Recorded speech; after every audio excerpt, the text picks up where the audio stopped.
Welcome to Engineer's Voice PD. Hello viewers, আজকে আমি খুবই গুরুত্বপূর্ণ একটা টপিক নিয়ে আপনাদের সাথে আলোচনা করব। সেটা হচ্ছে যে আপনারা যারা আইটি রিলেটেড জবের জন্য প্রিপারেশন নিচ্ছেন তাদের জন্য আমি একটা সি প্রোগ্রামিং দেখাবো। সেই সি প্রোগ্রামিং থেকে কিভাবে অ্যালগরিদমটা লিখবেন এবং সেই সি প্রোগ্রামিং এর সাথে সামঞ্জস্য রেখে কিভাবে একটা ফ্লো চার্ট করবেন, কিংবা একটা অ্যালগরিদম জানা থাকলে কিভাবে সি প্রোগ্রাম লিখবেন, কিংবা একটা ফ্লো চার্ট জানা থাকলে কিভাবে তার অ্যালগরিদম লিখবেন, সেই ব্যাপারটাই আলোচনা করব। এখন দেখেন, আমি এটার জন্য একটা উদাহরণ দিচ্ছি। এটা আপনারা সবাই পারেন, গ্র্যাজুয়েশনে থাকতে একদম যখন কম্পিউটার সায়েন্স ডিপার্টমেন্টে নতুন ভর্তি হয়েছেন তখন এই ধরনের প্রবলেম সলভ করেছেন, প্রচুর করেছেন, সবাই পারেন। জাস্ট লজিকটা দেখানোর জন্য আমি এখানে একটা সি কোড লিখেছি, কোড ব্লক থেকে সরাসরি নিয়ে এসেছি। দেখেন, আমি যেটা করেছি, আমার কাছে একটা 6 সাইজের একটা অ্যারে দেয়া আছে, আমার অ্যারে ইনপুট দেয়া আছে। সেখান থেকে আমাকে বের করতে হবে যে লার্জেস্ট নাম্বার কোনটা, আমাকে লার্জেস্ট নাম্বার প্রিন্ট করার জন্য। এখন দেখেন, আমি জাস্ট লজিক দেখাচ্ছি। এখানে দেখেন যে আমি সর্বপ্রথমে কি করেছি, সর্বপ্রথমে আমার অ্যারেটা ইনিশিয়ালাইজ করে দিয়েছি আর দুইটা ভ্যারিয়েবল ডিক্লেয়ার করেছি, আই এবং লার্জ নামে দুইটা ভ্যারিয়েবল ডিক্লেয়ার করেছি। এবং পরবর্তীতে আমি কি করেছি, লার্জ ভ্যারিয়েবলটাকে অ্যারের প্রথম অ্যারে 0-তে যে এলিমেন্টটা আছে সেই এলিমেন্টটাকে ইনিশিয়ালাইজ করে দিয়েছি। আমি ধরে নিচ্ছি যে অ্যারে 0-তেই সব থেকে লার্জ ভ্যালুটা আছে। তাহলে কি হবে, আমি প্রত্যেকটা এখানে উপস্থিত অন্য সব এলিমেন্ট গুলোকে আমি এই অ্যারে 0-তে থাকা এলিমেন্টের সঙ্গে চেক করে করে দেখতে পারবো যে এটা বড় না ছোট। যদি বড় হয় তাহলে প্রিন্ট করে দিবে। আমার মনে হয় আপনারা বুঝতে পারছেন। এখন দেখেন, এই কাজটা করার জন্য আমি সর্বপ্রথম কি করেছি, যে অ্যারে 0-তে লার্জ ভ্যালুটাকে অ্যাসাইন করে দিয়েছি। দেন আমি পরবর্তী সংখ্যাগুলিকে, পরবর্তী এলিমেন্টগুলিকে স্টেপ বাই স্টেপ চেক করানোর জন্য একটা ফর লুপ চালিয়েছি। এবং এটা শুরু হয়েছে i = 1 থেকে। আই একটা ভ্যারিয়েবল নিয়েছি, এটা ইন্ডিকেট করতেছে হচ্ছে আমার এই অ্যারের অন্য সব ভ্যালুগুলাকে, অন্য সব এলিমেন্ট গুলাকে। তাহলে i1 থেকে শুরু হয়েছে। i1 মানে কত, 5 greater than or equal 5 i++।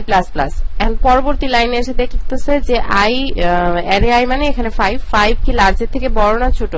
এখানে আমার এই 5টা লার্জের থেকে ছোট, কারণ লার্জ প্রথমে হচ্ছে 15, লার্জের থেকে ছোট। তাহলে এখানে আর হলো না। পরে আবার এটা এক বাড়ায় দেখলো, এক বাড়াইলে কি, পরবর্তীতে 3ও লার্জের থেকে ছোট, এটা হলো না। পরে আবার i++ গিয়ে ইনক্রিমেন্ট হলো একবার, লুপটা আরেকবার ঘুরলো, আরেকবার ঘুরে দেখা গেল কি 22 15 থেকে বড়। দেন এখানে প্রিন্ট করে দিল লার্জ। এইভাবে আমার এই সি প্রোগ্রামটা দেখলাম। এখন সি প্রোগ্রামের সাথে সামঞ্জস্য রেখে আমরা একটা অ্যালগরিদম করব। অ্যালগরিদমে আপনারা জানেন অ্যালগরিদমটা কি। আমি একদম সহজ একটা কথা বলি, অ্যালগরিদম হচ্ছে জাস্ট একটা প্রসেস, মানে যে কোনো সমস্যা সমাধান করার জন্য সিম্পলি একটা প্রসেস। মনে করেন আপনার প্রবলেম, আমি একটা রিয়েল লাইফ উদাহরণ দিয়ে বুঝিয়ে দিচ্ছি, উদাহরণটা কেমন লাগবে জানি না। মনে করেন আপনি সকালে ব্রেকফাস্ট করবেন। এই ব্রেকফাস্ট করার জন্য আপনার সিস্টেমগুলি কি? আপনি প্রথমে সকালবেলা, স্টেপ 1 আপনি সকালবেলা ঘুম থেকে উঠবেন। স্টেপ 2 আপনি সকালবেলা ঘুম থেকে উঠে ফ্রেশ হবেন। স্টেপ 3 আপনি ব্রেকফাস্ট রেডি করবেন। স্টেপ 4 আপনি ডাইনিং এ রাখবেন। স্টেপ 5 আপনি খাবেন। স্টেপ মানে সর্বশেষ স্টেপ আপনার খাওয়া শেষ। এই তো, এই জিনিসটাই আপনি তার মানে কি বোঝা গেল, যে একটা প্রবলেমের যে প্রসিডিউর, এই প্রসিডিউরটাই হচ্ছে অ্যালগরিদম। এখন দেখেন, এই সি প্রোগ্রাম থেকে আমরা এই অ্যালগরিদমটা লিখেছি, যে স্টেপ 1 স্টার্ট, স্টেপ 2 এই যে প্রথমে declare array n variable i large, আমি এখানে ডিক্লেয়ার করেছি ভ্যারিয়েবল i লার্জ অ্যারে। এরপরে স্টেপ 3 তে গিয়ে কি করেছি, লার্জ ভ্যালুকে এখানে অ্যাসাইন করেছি, এই যে এখানে লার্জ ভ্যালুকে এখানে অ্যাসাইন করেছি, দেখানো আছে। স্টেপ 5 এ কি হয়েছে, একটা লুপ চালাইছে। এখন আমি যে কথাটা আপনাদেরকে বলতে চাচ্ছি সেটা হচ্ছে, দেখেন, সি প্রোগ্রামিং লেখার সময় আমি এখানে মাইক্রোসফট ওয়ার্ডে আসলে লিখতে পারিনি, কিন্তু বেসিক্যালি সি প্রোগ্রামিংটা কি? সি কম্পিউটারের ভাষা, অ্যালগোরিদম ম্যাথমেটিক্যাল ভাষা, ফ্লোচার্ট গ্রাফিক্যাল ল্যাঙ্গুয়েজ বলতে পারেন, গ্রাফিক্যাল ভাষা। আরেকটা জিনিস আছে সুডোকোড। সুডোকোডটা আমি আজকে টিউটোরিয়ালে আপনাদেরকে দেখাতে পাচ্ছি না। সুডোকোড বেসিক্যালি ইংলিশ ভাষা। মনে করেন একটা সি প্রোগ্রামিং এর অ্যালগোরিদম সুডোকোড লিখতে দিল। সুডোকোড লেখার সময় আপনি বর্ণনা করে হোক বা একদম ছোট করে হোক, যেভাবেই হোক আপনি সেটা লিখতে পারবেন, কোনো ভুল হবে না ইনশাল্লাহ। আর অ্যালগোরিদমটা আপনি ম্যাথমেটিক্যাল যতটা সম্ভব ম্যাথমেটিক্যালি লিখবেন। যেরকম ধরেন এখানে আমি একটা ছোট্ট জিনিস দেখাই। দেখেন এখানে সি প্রোগ্রামিং লেখার সময় আমরা লিখেছিলাম I++, তো সি এর ভাষা, কিন্তু অ্যালগোরিদম লেখার সময় এখানে দেখেন লিখেছি I=I+1। এটা একটা ম্যাথমেটিক্যাল ভাষা। আমার লেখাটা প্রপারলি হয় নাই আসলে। আমি মাইক্রোসফট ওয়ার্ডে এসে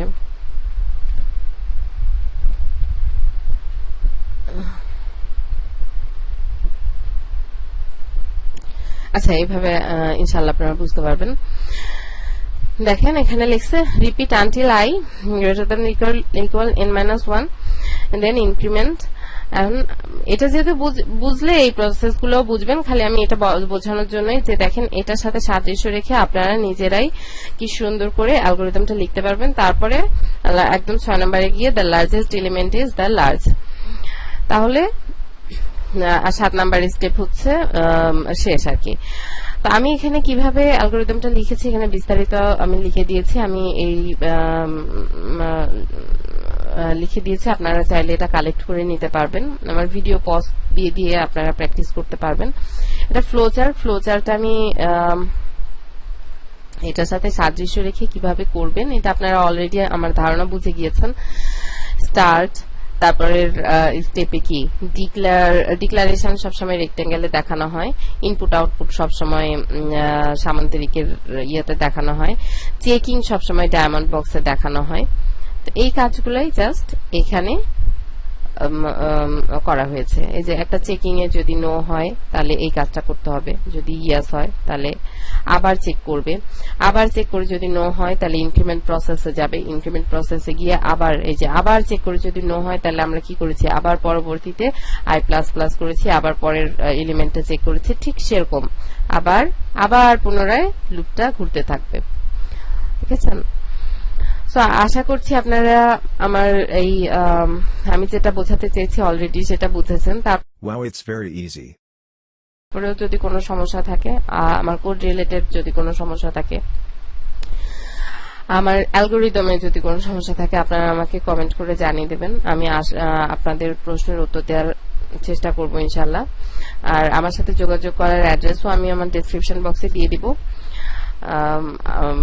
লাইক কমেন্ট শেয়ার করে ইঞ্জিনিয়ার্স ভয়েস পিটির সাথেই থাকবেন আর আমার চ্যানেলটি সাবস্ক্রাইব করুন আর পাশে থাকা বেল বাটনটি প্রেস করে রাখুন, তাতে করে আরো চমৎকার ভিডিও আপনারা পাবেন।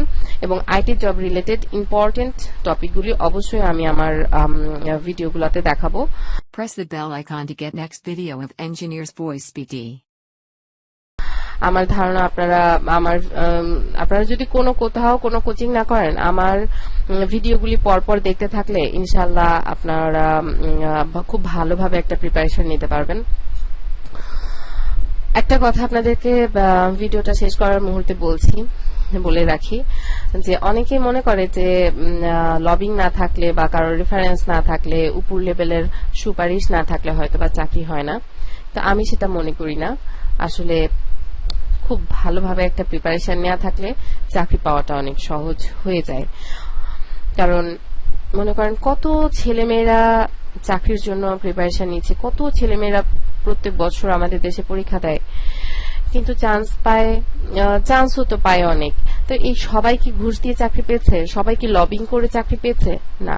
ভালো প্রিপারেশন নেওয়াটা জব এক্সামের জন্য খুবই জরুরি। কাজেই প্রিপারেশন নিন, আমার ভিডিওগুলি, আমার টিউটোরিয়ালগুলি দেখতে থাকুন এবং বাসায় বসে প্র্যাকটিস করুন।